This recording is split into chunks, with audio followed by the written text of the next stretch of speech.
With the name of Allah Almighty. Tale of Two Cities.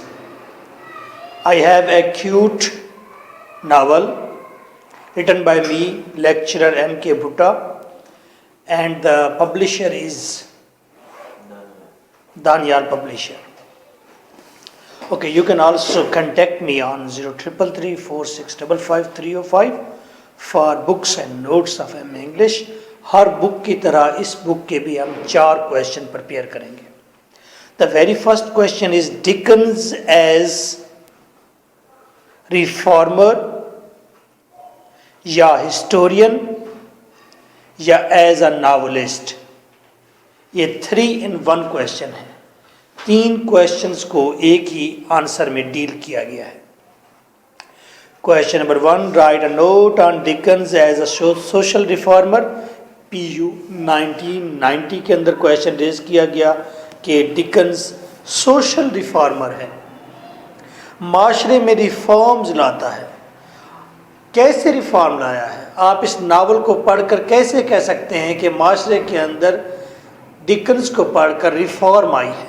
इसकी एक example best ये है, डिकन्स फ्रेंच रेवोल्यूशन को इसलिए फेवर करता है क्योंकि वहाँ गरीबों का इस्तेहसाल हुआ था.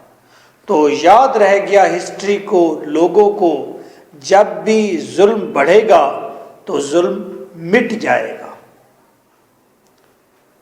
मजलूम गालिब आएगा.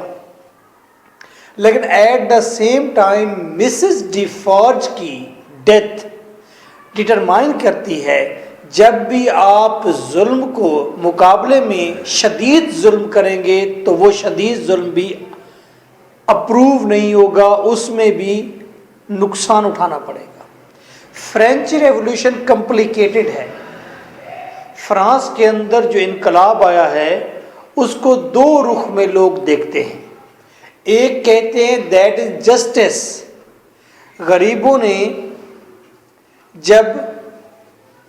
गरीबों पर जब जुल्म हुआ तो गरीबों ने काउंटर जुल्म किया. दूसरा व्यू ये है कि भाई पहले भी जुल्म होता था एक क्लास से, फिर दोबारा भी तो जुल्म ही हुआ है दूसरी क्लास से. अमीरों ने अगर मुजालिम ढाए थे तो गरीबों ने कौन सी कसर छोड़ी थी? उन्होंने भी तो जुल्म ही किया है. इवन के फ्यूडल्स के मासूम बच्चों को भी ज़िबा कर दिया. तो कुछ लोग फ्रेंच रेवोल्यूशन के हक में हैं और कुछ मुखालिफ हैं. But there you will find a balance. At the same time उसने पुअर पीपल, मजलूम लोगों को फेवर दी कि यस ये जो रिस्पॉन्स कर रहे हैं ठीक कर रहे हैं, अच्छा हुआ, हम खुश हुए. लेकिन जब गुलिटान की बारी आई और उसके नीचे मासूम बच्चे की गर्दन आई तो हमने उसे अप्रूव नहीं किया और ना ही डिकन्स ने अप्रूव किया. इसीलिए सबसे जालिम जो रेवोल्यूशनरी करैक्टर था, कौन था? मिसेस डिफॉर्ज थी. तो उसकी डेथ दिखाई गई. तो हम इस बात को मजीद पढ़े लिखे अंदाज में डिस्कस करेंगे आगे. नेक्स्ट क्वेश्चन आता है, write a critical note on Dickens position as a great literary writer of his time. BZU में 2003 में ये क्वेश्चन किया गया कि डिकन्स पर नोट लिखें, वो एक बहुत बड़ा लिटरेरी करैक्टर है. Very simple question is that. यानी कि डिकन्स के बारे में लिखना है कि वो अपनी राइटिंग स्टाइल में कौन सी क्वालिटीज रखता है. क्लियर? और एक और क्वेश्चन है, देखें इस क्वेश्चन को मैं पढ़ूंगा, आपने ट्राई टू अंडरस्टैंड करना है. क्यों?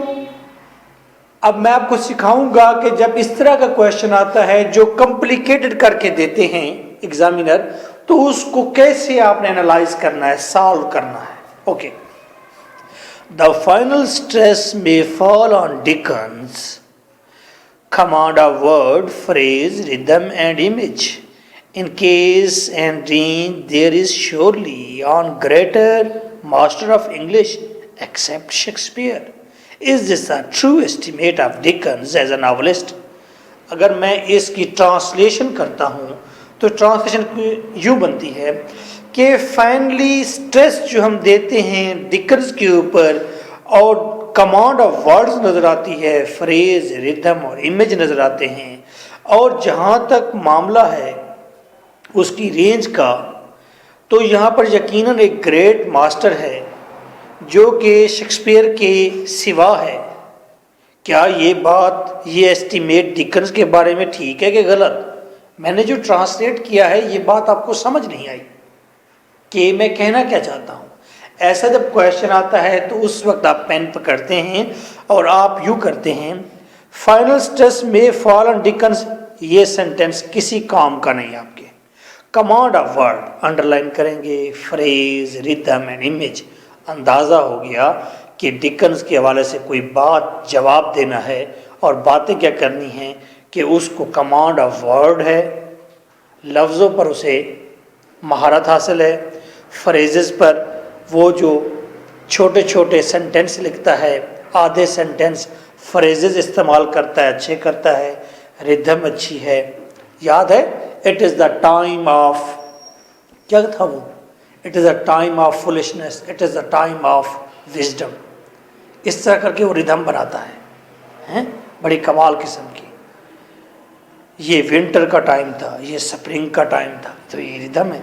एंड इमेज, तस्वीरें बड़ी अच्छी पेश करता है। नावल के अंदर आपने देखा जब वो कास्क, जब वो शराब का ड्रम नीचे गिरता है तो किस तरह का इमेज बनता है हमारे जहन में, तस्वीरें पैदा करता है कि लोग नीचे से ज़मीन से शराब उठाकर पी रहे हैं और एक आदमी आता है और दीवार पर लिखता है क्या, ब्लड, और फिर दूसरा आदमी के मिटा देता है। तो ये तस्वीर हमारे जहन में ठहर जाती है, हम एवर एवर सारी ज़िंदगी याद रखते हैं। तो पूछा गया जा रहा है कि बताइए कि वो वर्ड्स कैसे इस्तेमाल करता है, फ्रेज कैसे इस्तेमाल करता है, लिखने के अंदर रिदम कैसा है, तस्वीरें कैसी पेश करता है। अच्छा, अब in case and range there is surely on great and master of English except Shakespeare. अब इस लाइन से मुझे अंदाज़ा हो गया कि कहना चाहता है, पूछना चाहता है एग्जामिनर, वो कहता है कि शेक्सपियर के सिवा सबसे बड़ा लिटरेरी फिगर डिकन्स ही है, यानी कि शेक्सपियर के बाद किसी का नंबर आता है तो डिकन्स का आता है। मुझे कैसे अदराक हो रहा है, मैं अज्यूम कर रहा हूँ। आपने भी क्वेश्चन को अज्यूम करना है कि हम उससे क्या पूछ रहे हैं। आप लाइन टू लाइन ट्रांसलेशन के बखेड़े में, मसले में नहीं पढ़ेंगे। क्लियर हो गया? तो दर हकीकत ये कोट है, किसी राइटर का, क्रिटिक का कोट होगा, फिर वो पूछ रहा है is this a true estimate of Dickens as a novelist. तो पता चल गया हमने डिकन्स के बारे में लिखना है, वो किस तरह का राइटर है। PU 2003 के अंदर क्वेश्चन रेज किया गया, write a critical note on tale of two cities as a historical fiction.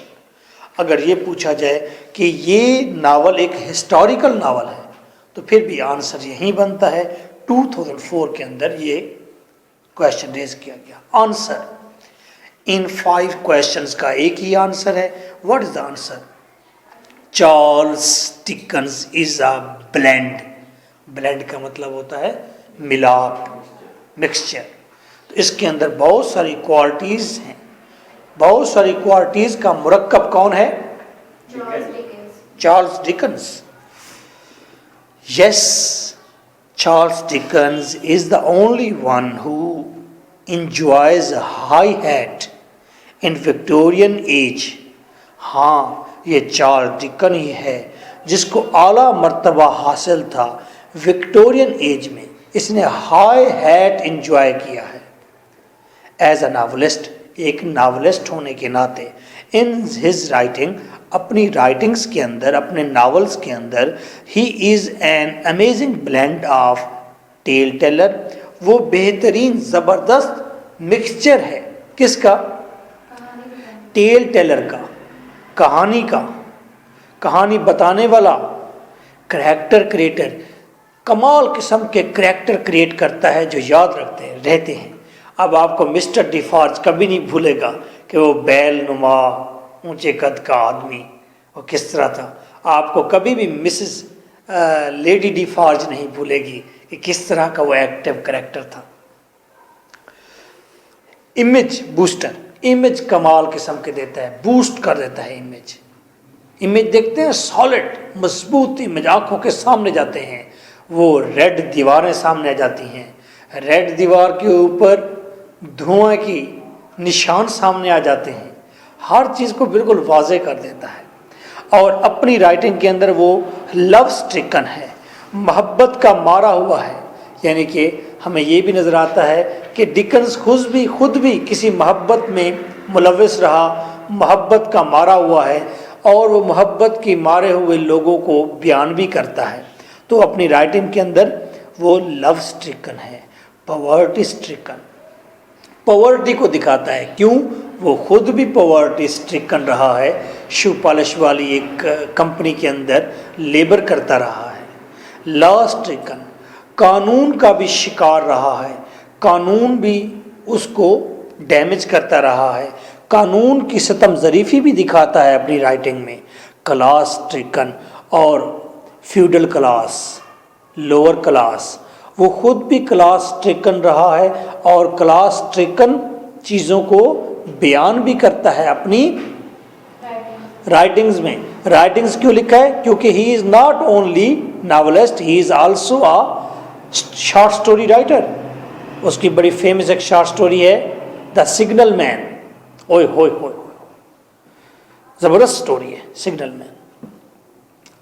Okay, अच्छा, सोशल रिफॉर्मर है। क्या है सोशल रिफॉर्मर? मुदस्सिर भाई बताएं। हाँ, इसकी एग्जांपल शुरू में हमने दी है कि सोशल रिफॉर्मर है, सोशल जज भी है और जज भी है ये खुद अपनी राइटिंग में कि ये चीज़ ठीक है, ऐसे होगा, अपनी जजमेंट देता है। सोशल स्टाइलिस्ट, माशरती तंज निगार भी है, माशरे पर तंज भी करता है। सोशल ऑब्जेक्ट, और ये माशरे का एक आम आदमी भी है। 6 नंबर ऊपर लिखा हुआ है, तो इसकी वर्ड मीनिंग आगे लिखे हुए हैं तमाम आंसर के अंदर। जितने भी डिफ़िकल्ट वर्ड मैंने इस्तेमाल किए, आगे जाके पैराग्राफ बनाया है, crack of difficult words. 6 number पर क्या है? कॉमन मैन, कि वो खुद कॉमन मैन भी है, ऑप्टिमिस्ट, और वो पुरुमीद किस्म का शख्स है, पुरुमीद भी है, सेंसिबल भी है, सिंपैथेटिक भी है। सिंपैथेटिक मेहरबान, हमदर्दी करने वाला। सुपरफिशियल, और कहीं कहीं वो शोखा भी हो जाता है अपनी राइटिंग में। पैथेटिक, और दर्द दिल रखने वाला है, दुखी है। पेंटर, तस्वीरें पेंट कर देता है, पेंटर है। पर्पस पोजेसर, और बगैर पर्पस की चीज़ें नहीं लिखता, पर्पस पोजेसर है, उसके पास पर्पस होता है जब भी कोई नावल लिखता है। ह्यूमनिस्ट, वो इंसान दोस्त है, और ह्यूमरिस्ट, और वो मज़ाहनिगार भी है। जैसे कि जेरी क्रंचर का वो टॉपिक लेता है, जेरी क्रंचर का करैक्टर बूस्ट करता है, उसको दिखाता है तो आप हंसते हैं उसके किरदार पर। एंड हिस्टोरिक, और हिस्ट्री भी बयान करता है। आप बताएं सना, इसमें हिस्ट्री क्या बयान की गई है? कौन सा हिस्टोरिकल इवेंट है इसमें नावल में? फ्रेंच रेवोल्यूशन हिस्टोरिकल इवेंट उसने बयान किया है। तो ये एक पैराग्राफ लिखा है जो कि डिकन्स के बारे में। अगर आपके पास मटेरियल कम है, आपने एक पैराग्राफ भी अगर यहीं याद किया हुआ है, तो आप इसी एक एक लफ्ज़ को आप 3-3 सेंटेंसेस में बदल सकते हैं, एक एक वर्ड का आप पैराग्राफ बना सकते हैं। तो जितना चाहे इनलार्ज करना चाहे इनलार्ज करें, अदरवाइज आप ये पैराग्राफ याद करके यहीं ऐसे लिख देते हैं। अगर आपके पास मज़ीद मटेरियल मौजूद है तो वो एग्जामिनर आपका यूँ अपने बॉल पे से टिक टिक टिक टिक टिक आगे चलता जाएगा। जितने टिक होंगे समझे उतने एक एक नंबर मिल गए हैं, वो आपका एग्जामिनर कहेगा आगे पढ़ने की ज़रूरत ही नहीं है। यहीं एक पैराग्राफ के अंदर उसने पूरे डिकन्स को समराइज कर दिया है, ठीक है। और ये स्टाइल आप अपना भी सकते हैं अपनी बाकी की राइटिंग्स में। एक पेपर में एक सवाल ऐसा होना चाहिए जिसके पहले पैराग्राफ के अंदर पूरा सवाल समराइज हो जाए, उसके बाद आपकी फिलॉसफिकल डिस्कशन आ जाए। क्लियर? हर सवाल